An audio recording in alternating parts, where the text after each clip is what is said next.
si filloi kthesa mistike e këtij.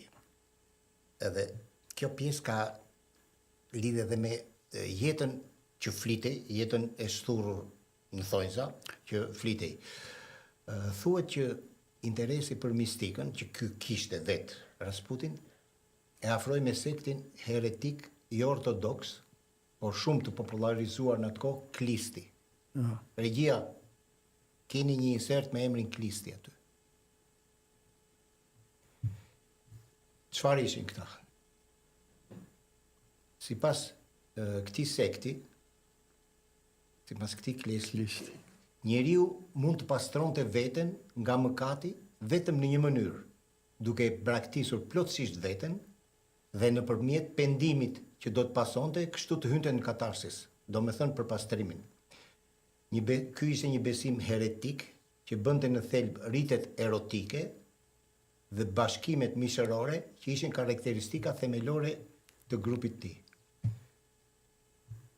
Gjatë kësaj kohe Rasputin ka filluar të mësoj, të shkruaj dhe të lexoj. Thotë që ka vizione të Madonës së Kazanit, thotë që ka zbuluar mistikën antike të rrafshit të Kazakistanit dhe jo të kishës afërt të Ukrainës. Domethënë devijim, drejtim. Shkon në malin Athos, midis të tjerash, në Greqi, që ndoshta në atë kohë ishte edhe qendra e krishtërimit ortodoks, por kthehet pa ndonjë përshtypje të veçantë. Aty nuk kalon as murg bëhet asgjë.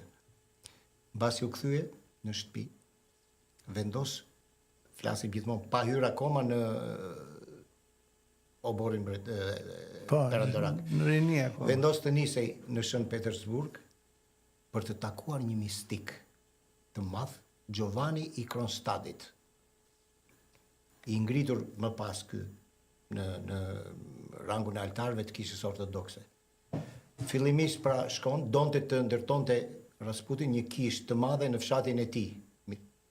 Për këtë arsye donte të kërkonte edhe ndihmë në ndërtimin e kësaj. Para kësaj ka ndërmarrë një pelegrinazh në Rusi, siç the ti. Dhe pastaj ka përfunduar në Shën Petersburg. Gjatë këtij udhëtimi filloi të njohë dhe pjesë të fisnikërisë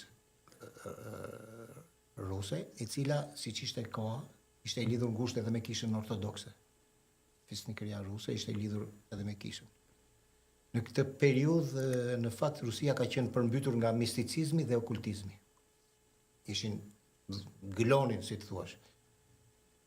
Duket pak e çuditshme kjo, sepse kemi të bëjmë me një përzierje mes fanatizmit fetar nga një anë dhe dëshirës për të lidhur me to entitetet e mbinatyrshme, se kur flasim për misticizmin, për okultizmin, kuptohet që kemi shumë zhvilluar në fillim shekullin 20 njerëz me Rusia. Që kemi të bëjmë pikërisht me entitete që janë të mbinatyrshme, nuk janë më pjesë ortodoksisë e kishës ortodokse, e fesë ortodokse.